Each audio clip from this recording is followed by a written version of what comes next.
Despicable little devils! I had thought a pretty new home within my grasp, and they snatched it from me.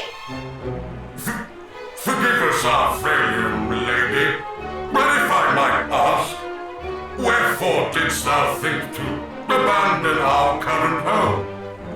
'Tis passing fair, is it not? I tire of it. And besides, it's my right, nay, my destiny, to bring the entire seabed under my control. If we had made good our assault on their silly little sanctuary, we might have sent those slippery little mermaids swimming once and for all, and gained ourselves a charming little pied-à-mer besides. Oh, the injustice of it! I hate them. I hate those little do-gooders! My blood fan boils! I must be alone. Leave me, and lock the door tight, that none might disturb my grieving.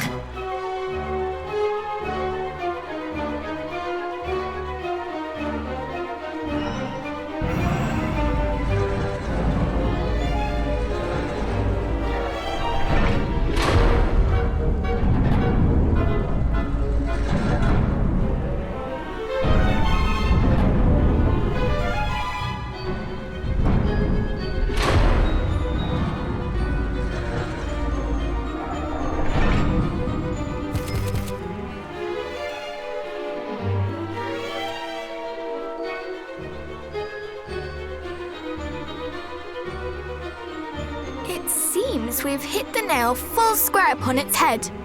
She was indeed here. And she does indeed wear one of the sigils. Once again, cousin, you prove yourself perceptive beyond measure. You are very kind. But I fear that our having found one of the sigils will avail us little until such time as we are able to open this door.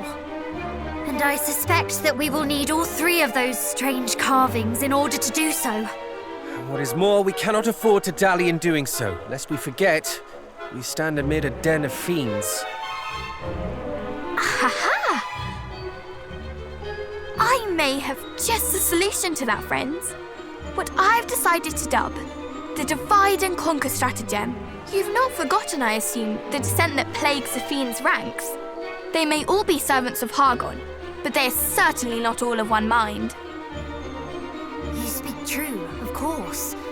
Why, Mariella even presumed to ignore a direct order from Belial. Indeed she did, and it is precisely that dissent that I mean for us to use to our advantage. What if, for example, Belial chose to punish her by attacking her home with his minions in tow?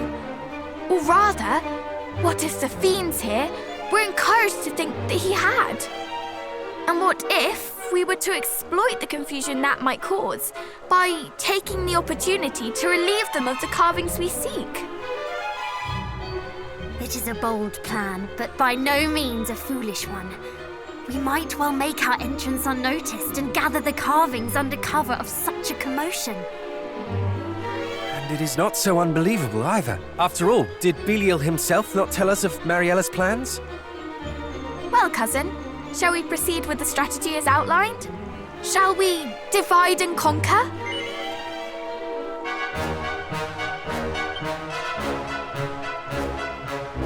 Huzzah! Let the chaos begin! We will show them what it is to find oneself attacked in one's very home. You do remember that our aim is the sigil, do you not, sister? One might almost think you were enjoying this. The end justifies the means, brother.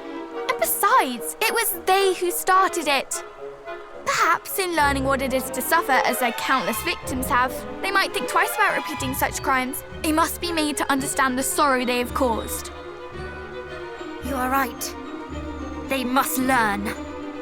Very well, but before we set our plan in motion, I suggest that we first assess the lay of the land within.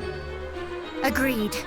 If we are to proceed as we intend, we must strike first where we feel we might strike best.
Would that I might convince the fair Lady Mariella simply to think a little more on her actions. 'Tis of course not her methods I object to. A few dead mermaids are of little import. And yet, something in their execution doth trouble me mightily.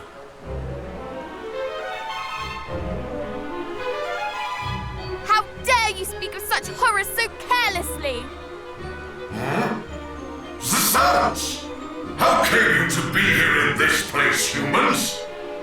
This is our home, our haven, our sanctuary.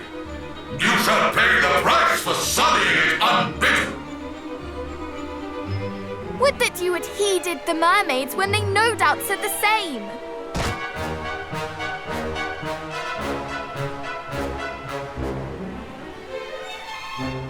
Did they too cry out in indignation as you do? And what did you do in return, I ask? Pah! It mattereth not what mermaids say, nor humans for that matter. We are monsters. It seems words will avail us little here. Ha! Then let us exchange blows instead. I shall slay you all and make tribute of your corpses to my beloved mistress.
thinking tube.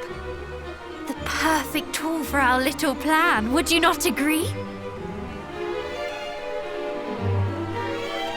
Aye, that I would. I'll wager the Lady Mariella makes use of it to bark orders at her underlings. Then we must make the most of this chance while it presents itself. Come, brother! You shall play the part of Belial, and I shall play that of your miserable victim.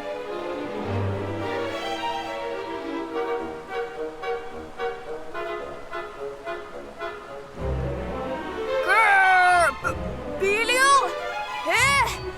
What is the meaning of this? Wah-ha-ha-ha! Well, might thou ask, worm? I, the mighty, nay, the all-powerful Belial, have come to crush your skulls and grind your bones to dust. And at my back stand all those who serve me. Every last one, a great mass of slavering fiends desperate for blood. Flee while thou still might. But resist or even hesitate, and not the slightest trace of mercy shall be thine.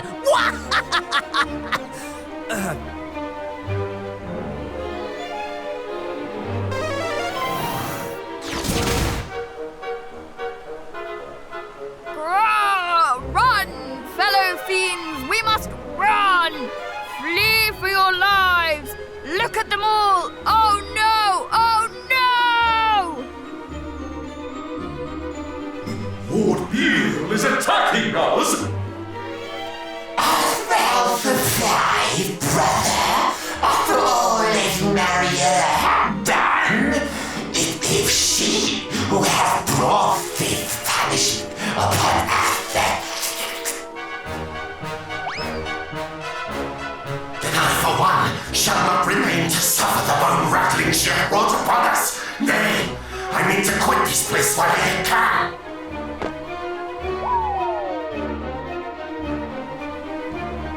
Did our little ploy succeed, do you think? Belial, thou traitor! Thou scoundrel! This shall not stand! But we shall! Hold, my minions! Do not give an inch! At least not until I have made mine own escape.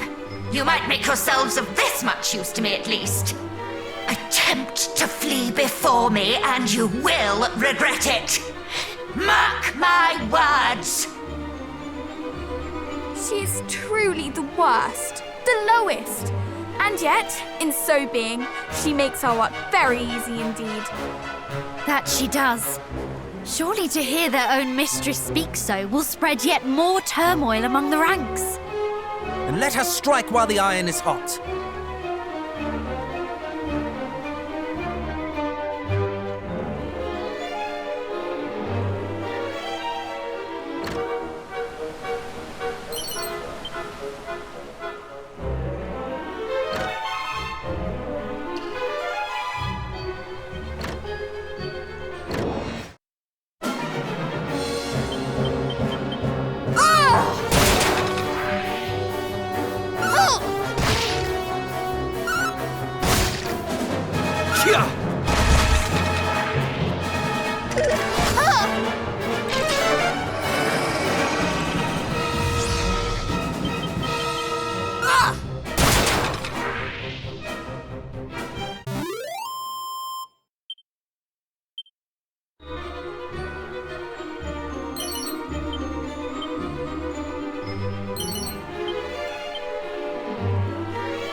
a bit.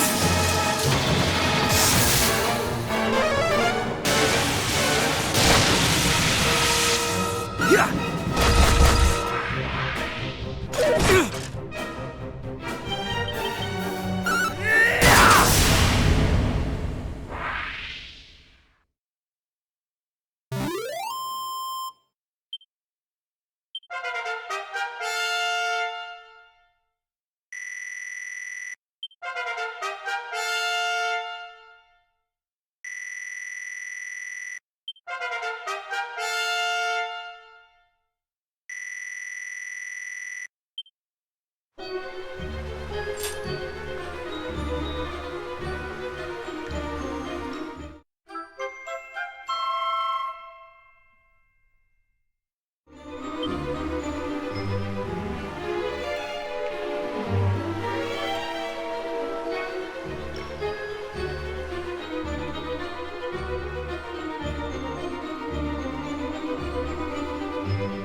You're mine!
no, certainly. My pillows, oh, my beautiful blankets, my...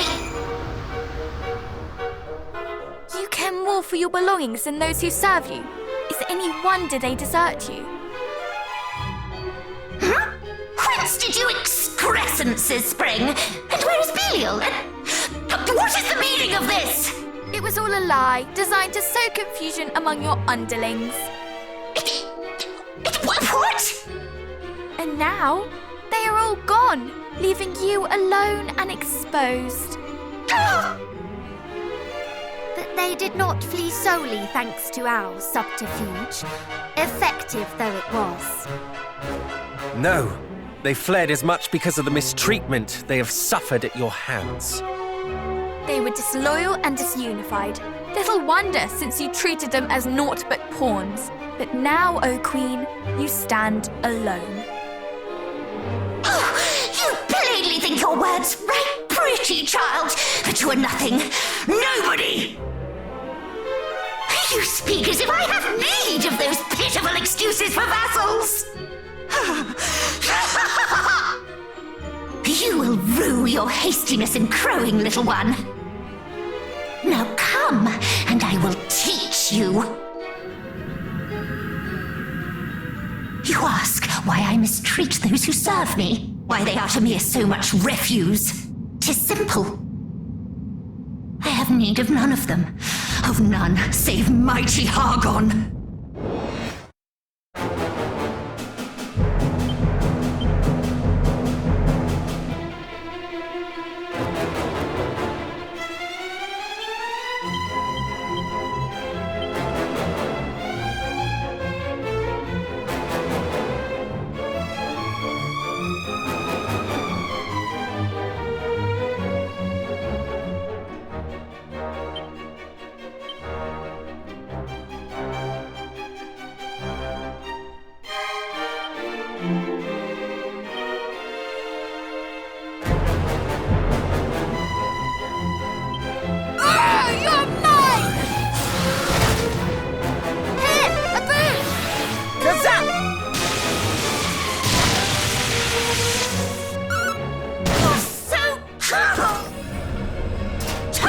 Worms!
quite enough. Playtime is over.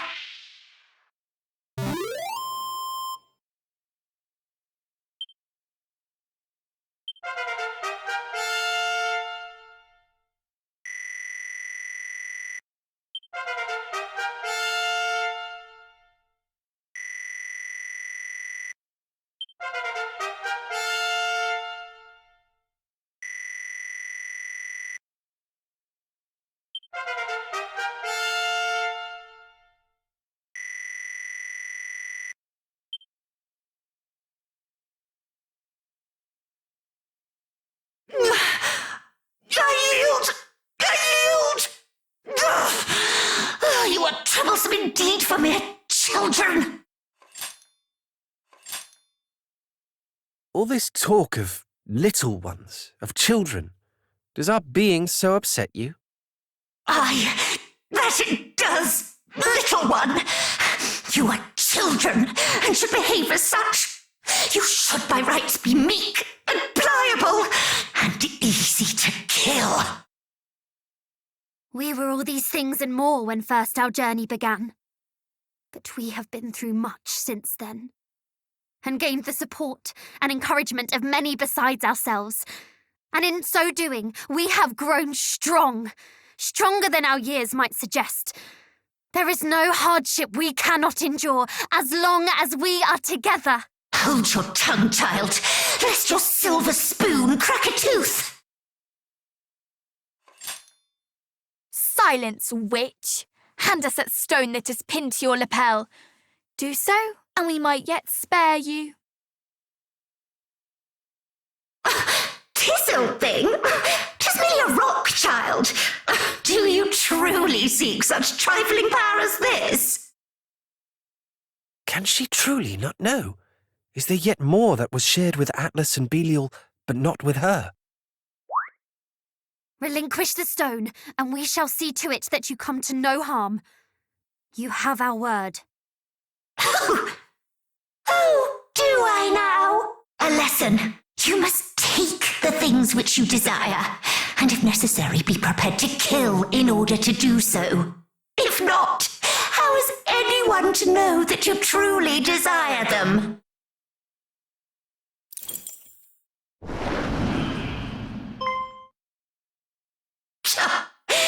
Truly, you are yet babes. Ah! She escaped us once again! Perhaps she spoke true. Perhaps if we truly desired the sigil, we would simply have cut her down and taken it. What? Surely you jest. To strike down a defeated foe and engage in thievery into the bargain? I could never do such a thing. Could you, cousin? Is this truly the path we should have chosen?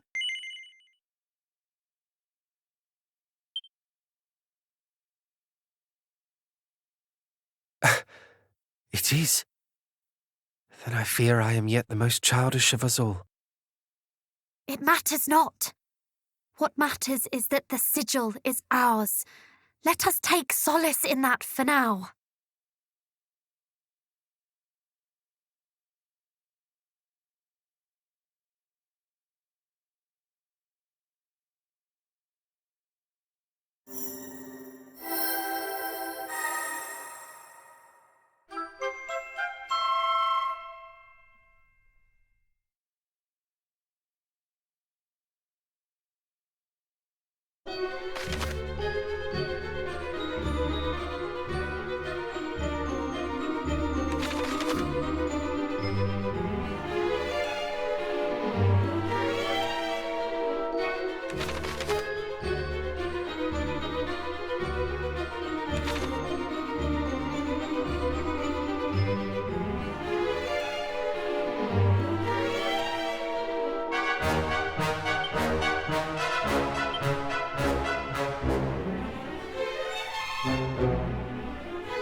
Shall not escape us!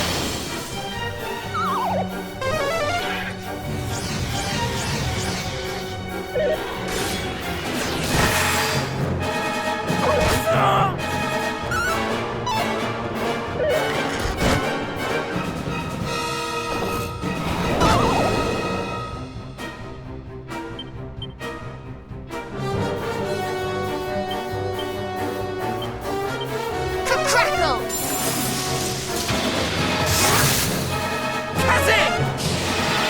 I shall return this favor.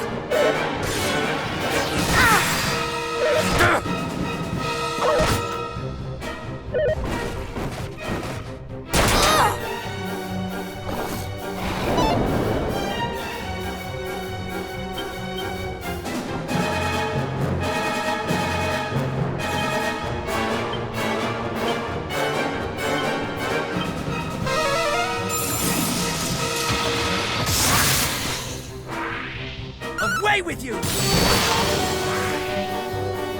Multi-heal!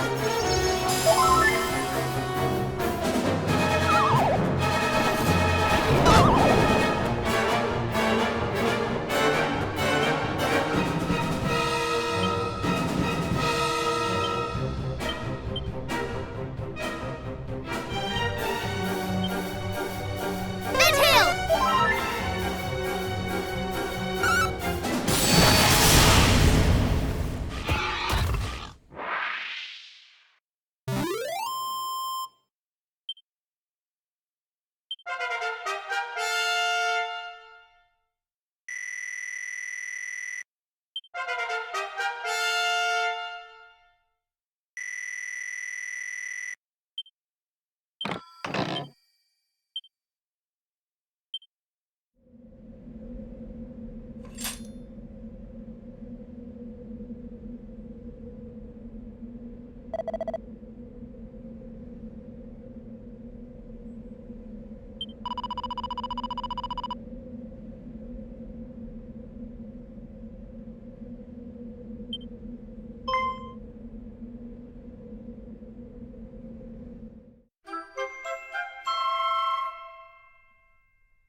This is what thou wanted, is it not? Yes, yes. Thou hast done well in delivering the sigil unto me, child. Now hand it over. Thou wouldst deny Providence? Before I give this to thee, I want thy solemn word that the children of Hargon will see my sister Hale. Now. It will not do for an infidel to speak the High Priest's name so casually. Hang your High Priest! Finding a cure for my sister is all that matters to me. Swear that thou wilt help her, or I will walk away this instant. What a pity. If thou wilt lay all bare, scorning the High Priest and his children, then so shall I.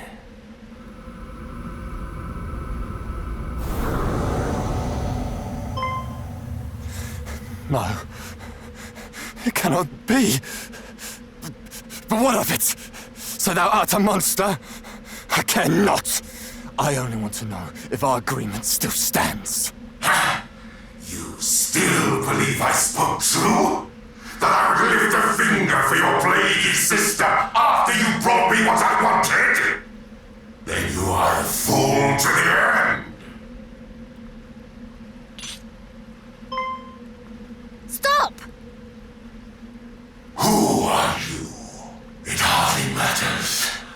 All who stand against the children of Hargon shall meet the same fate!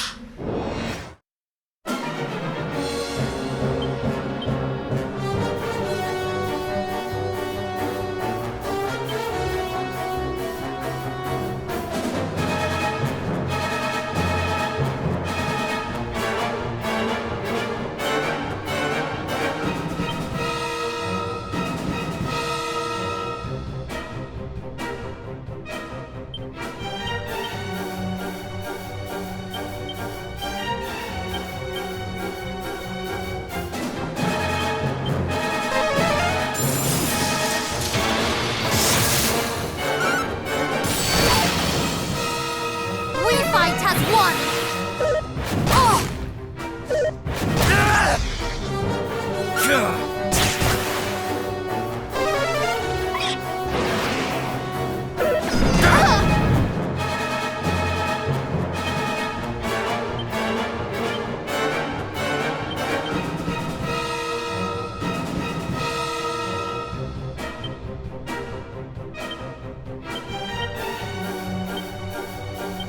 Be careful!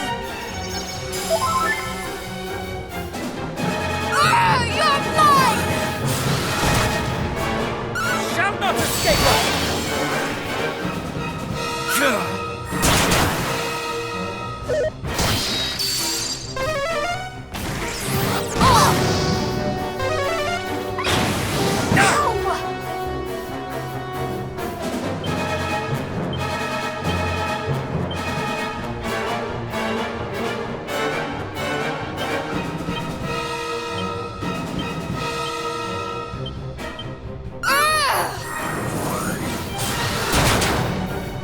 Be careful!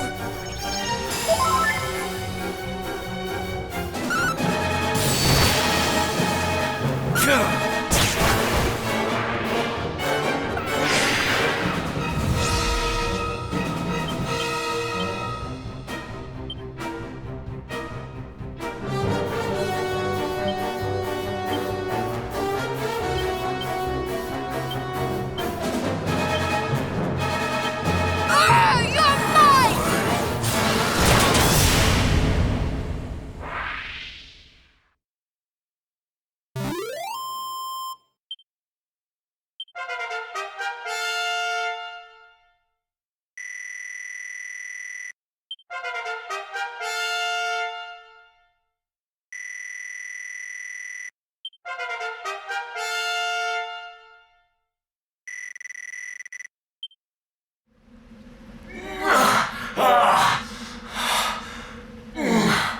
How can I lose to mere children? Lord Pazuzu, have mercy upon me.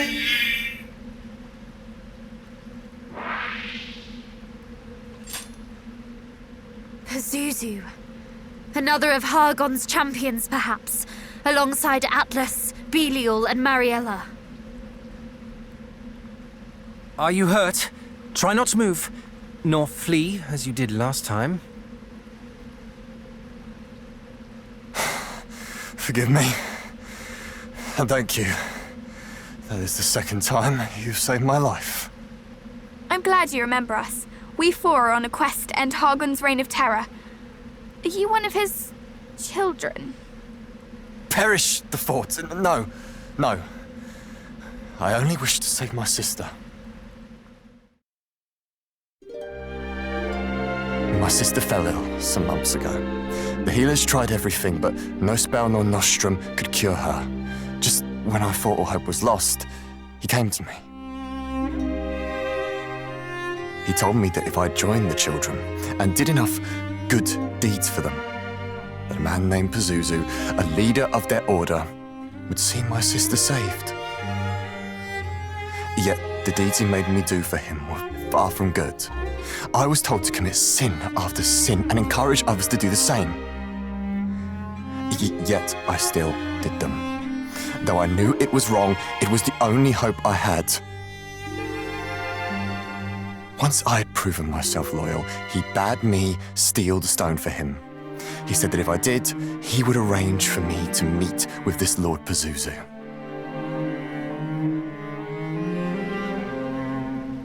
And so you reached out to the Trader of Secrets. Does this not sound all too familiar? The monsters in Rippleport also disguised themselves as humans and encouraged people to steal for them. It would stand to reason that their purpose was the same as this priest's. That they too were of the children of Hargon. And that they all answer to one Lord Pazuzu. It appears so. But did not the monsters who were sent to reclaim the sigil say that in stealing it, this fellow had angered Lord Atlas? Would that not imply that Pazuzu and Atlas are enemies, competing against each other for the sigils? That it would. Aye, 'tis true. 'Tis true. The priest specifically forbade me from relinquishing the stone to a beast by the name of Atlas. It appeared to be a matter of pride. Once again, the monsters are not satisfied with bringing misery to us. They must bring misery to each other. Despite devoting themselves to the same cause, they think only of their own interests. One questions whether they are truly allies at all.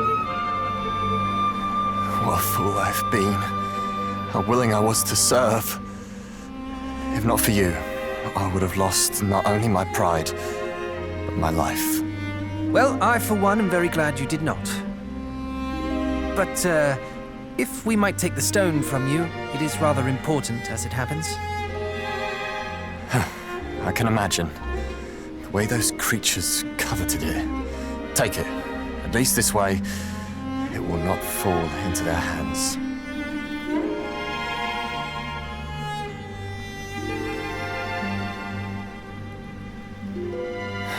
The priest was right. After all I have done, I'm past saving. I only wish that my sister might not share my fate.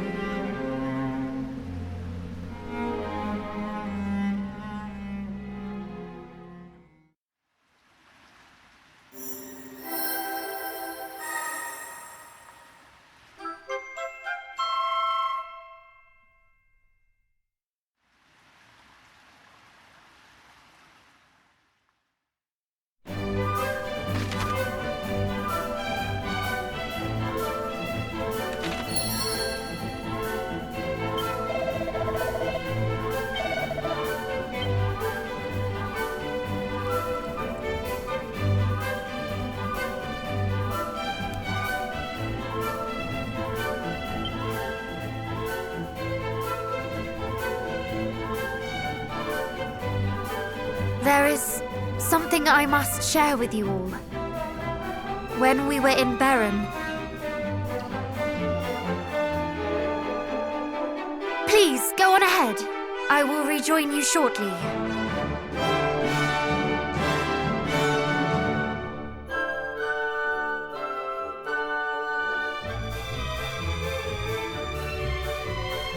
Father, there is something I would give you.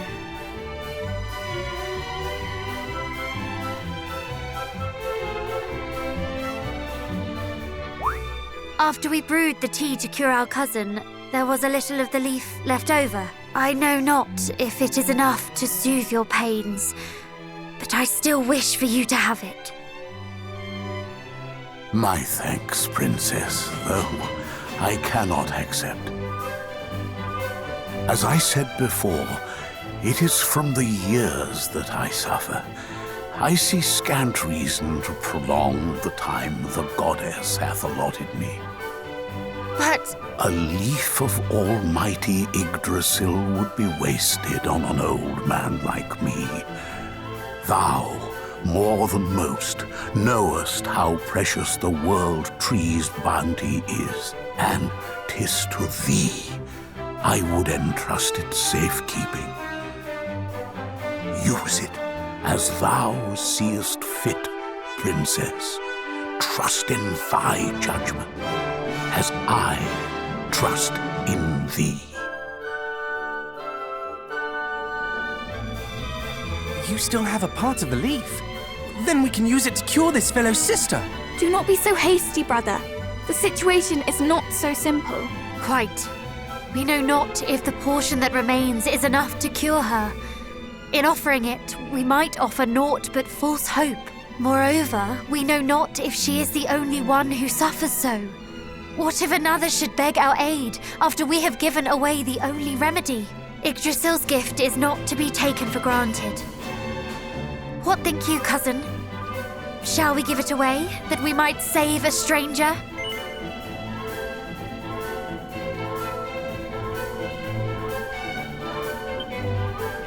I am inclined to agree.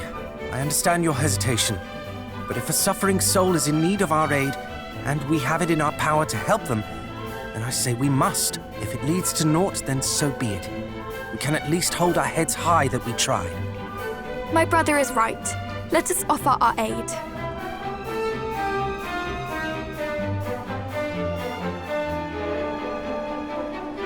I cannot guarantee this will work, but We happened upon an extremely rare herb with extremely rare medicinal properties. It might help your sister. You would help me?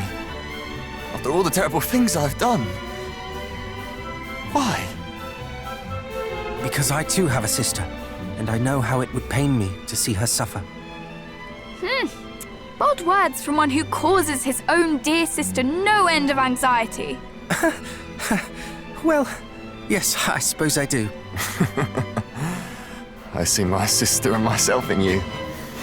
I pray that the day that we two can laugh together again is not too far away. Thank you all so much. I shall give this to her post-haste.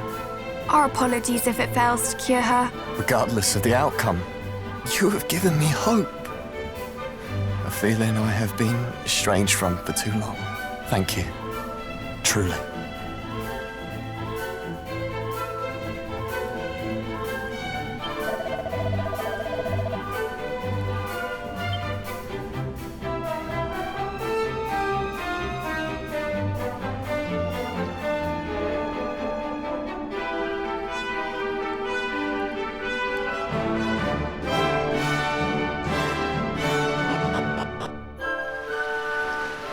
Actually did it! indeed, that was the final sigil. A job well done, if I do say so myself. I suppose we ought to pay the fairies a visit then. Yes, let us make for their palace.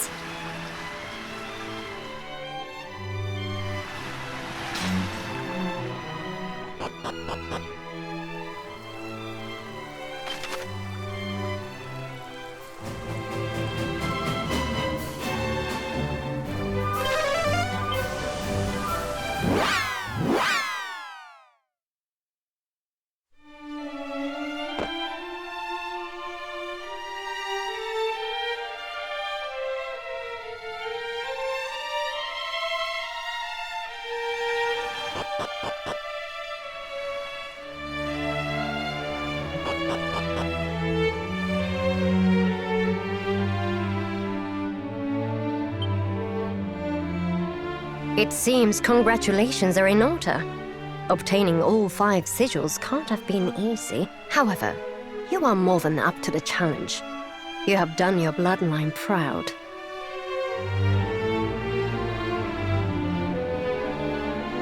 I was half expecting at least one of you not to survive this far. Well done for proving me wrong, I suppose. Now, it is only a matter of time till you awaken Rubis and put an end to Hagen's tyranny. But of how much time? It sounded as if we had a lot more to do when last we spoke. I wouldn't say a lot more. In fact, you're all but a few short steps away from rousing Rubis. The first of which is to find the fairy flute. It is the only instrument in this whole wide world that has the power to reach her in her slumber. Where will we find this flute? Precisely where your ancestor left it. Erdrick used the same flute to awaken Rubis from her last slumber all those years ago. Apparently, he dropped it off in Cantlin when his work was done. Then we are to follow in Erdrick's footsteps. Indeed. Let us make for Cantlin. Once we have procured the flute, we shall at last awaken Rubis. Not quite. You'll need to dispel the barrier of light that surrounds Rubis first, but we can discuss that when the time comes. Why not now? Because, unless I'm mistaken, you cannot yet fulfill the very purpose for which you would awaken her. You awaken Rubis to win the power to defeat Fel Hagon, correct? Tell me then, how do you intend to get into his den of darkness? Ah, yes. The so-called High Priest claimed the kingdom of Rendrut for his own long ago. It is far to the south of here, ringed all about by a range of 9 impassable mountains. Unfortunately for us, Hagon is no fool. He plots from the safety of his lair, sending out his minions to do his bidding. He knows venturing out into the world would only expose him to danger. If you mean to slay him, you'll have to find a way to get to him first. I see. But how will we even begin to find a way into a place where no human has set foot in decades? Why, by asking those who have. The monsters. Pray tell, dear brother, why a fiend would deign to aid us. Because we aided him. Let us make for Burrowell. Then it seems your destinations are decided. Best of luck out there. May this help you on your journey.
ahead, friends. It's so lovely to see you. The door to your cell stands open. Is all well? Oh, all is splendid. The villagers have decided that I need no longer be locked within it, but I am so surpassing fond of it that I have decided to stay. It is no longer a cell, but a home. My home. Is that so? It seems the townspeople continue to make you welcome. I am very glad to hear it. Yes, and all is thanks to you, my saviors. There is something we would ask of you. In order to defeat Fal Hargon, we must needs traverse the mountain range that stands between here and Tislea. But we have heard tell that to do so might be difficult, perhaps impossible for humans such as ourselves. We wish to ask if you might know of a way. A way for humans to reach Hargon's dwelling place, you say? Oh, I suppose I have never really thought about such a thing before. Is aught the matter? You seem rather quiet. No. It is simply that not so long ago, I advocated for your removal. It does not seem right to simply walk up and cry good day.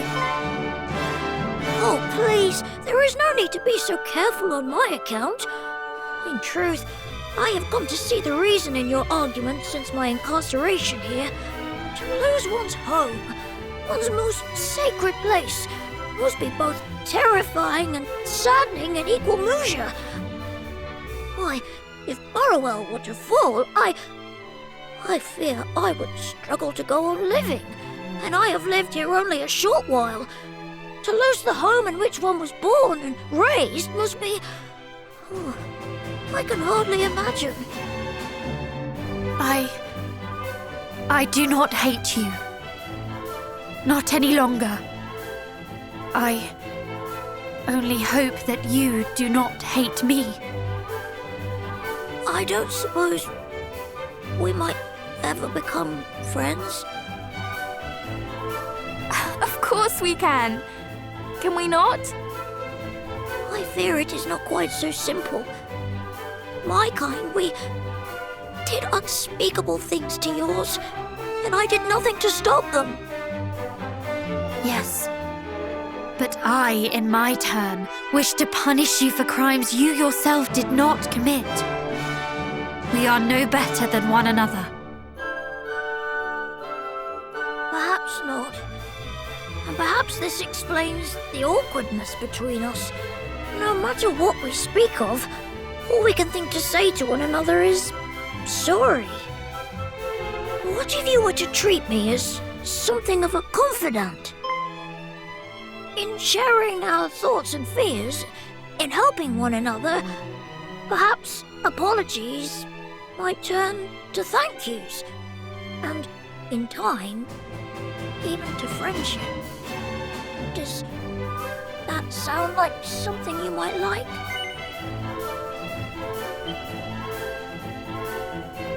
Oh, this warms my heart indeed. And in order that the first thank you might come sooner rather than later, allow me to seek out a way for you to cross the mountains. Thank you. But we must do something for you in return. Please, name it. Me? Oh, well, I know that this was my idea, but nothing springs to mind. I suppose I'm quite content.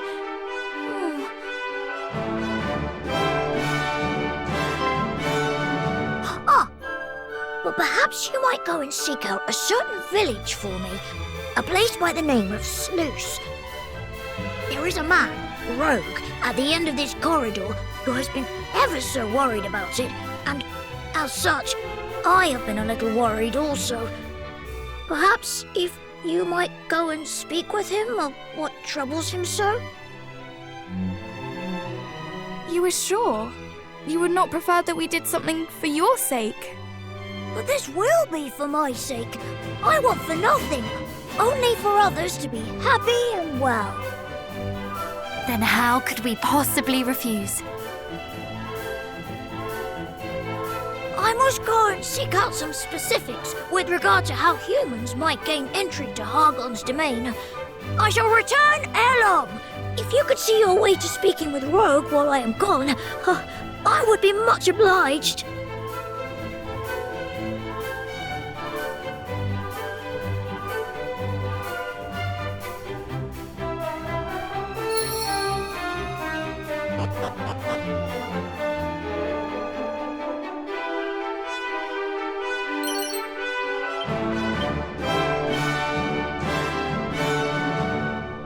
Alack, I am found. 'Tis a fair cop, friend. I, Rogue Fastfinger, do hereby yield to thee. I say, thou seemst big and strong and grown up. Perhaps thou knowest something of slews. I am surpassing worried for all my friends there. Couldst thou perchance see thy way to checking on them? Please? Pretty please? Of course. We had intended to journey there to do just that. But, if I might ask, why do you worry so for their sake? Why? Because of the oh-so-scary scoundrels that have made their home in the Tower of the Moony Moon nearby, of course. They have turned my poor friends' heads fair upside down. The Tower of the... And what precisely do you mean by upside down? Why, I have not the first nor the foggiest clue. I know only that all in that place have grown surpassing strange of late, thanks to those fiends and their plaguey jewel. When I saw some of their numbers sail away, I did seize the opportunity to lock the floodgate, that they might never come back, and that their friends in the tower might never escape, the rogues. With this, might thou unlock it again, and thereby gain passage. Please, I beg of you, go to the tower and drive out the rotten, smelly scoundrels.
It is so very good to see you all. I have the most fabulous news to share.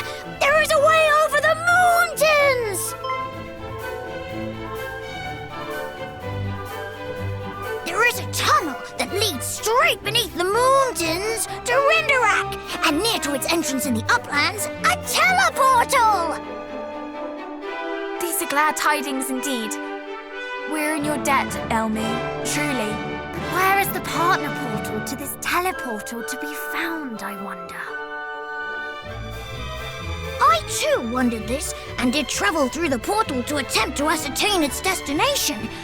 Alas, I found my way blocked when I reached the other side. I am sorry, truly. This, the most important thing of all, is the one thing I could not discern. Not at all. You have confirmed that there is a way. This alone is priceless knowledge. Indeed it is. We owe you a debt of deepest gratitude.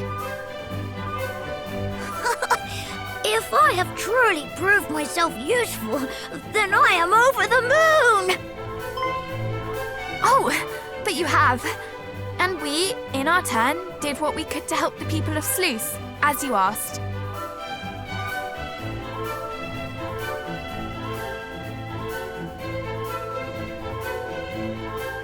Pazuzu's whereabouts? I believe he dwells upon an island somewhere, in the depths of a cave, if I recall correctly. But the ocean in those parts is treacherous indeed. I fear that no human vessel will be able to get close. Nonetheless, you provide us with yet more priceless intelligence. How is it that you know so much? I was instructed to take up a placement under his command at one point, though I did exercise myself most mightily in trying to avoid it. If I recall, there was an object by means of which one might draw close to his cave, even in a large boat. The moon shard. Could this be the object of which you speak?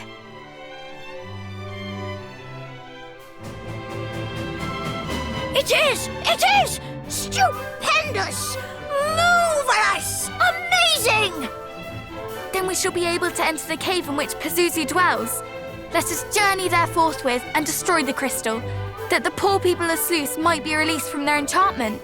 Do not forget that we must also locate the other end of the teleportal to Renderak. Perhaps we might ask the King of Durkendor. He is ever well informed. I can think of no one more likely to know such a thing. He was wary of Lord Hargon's encroachment also. Perhaps he has been exploring avenues we ourselves have not considered. Then it is decided. One more thing ere you set forth. The cave at the other end of the teleportal, that too will you find it somewhat difficult to enter, for the way is blocked to all save those able to proffer proof of their sincere belief in the majesty of Almighty Hargon. That proof most often takes the form of a gruesome statuette. I believe Pazuzu might be in possession of one, so if you do go to face him, be sure to seek this idol out. Truly, we could not owe you more, little friend. You are a veritable fount of invaluable information. My manner of speech suits you marvelously. How melodious it sounds coming from your mouth!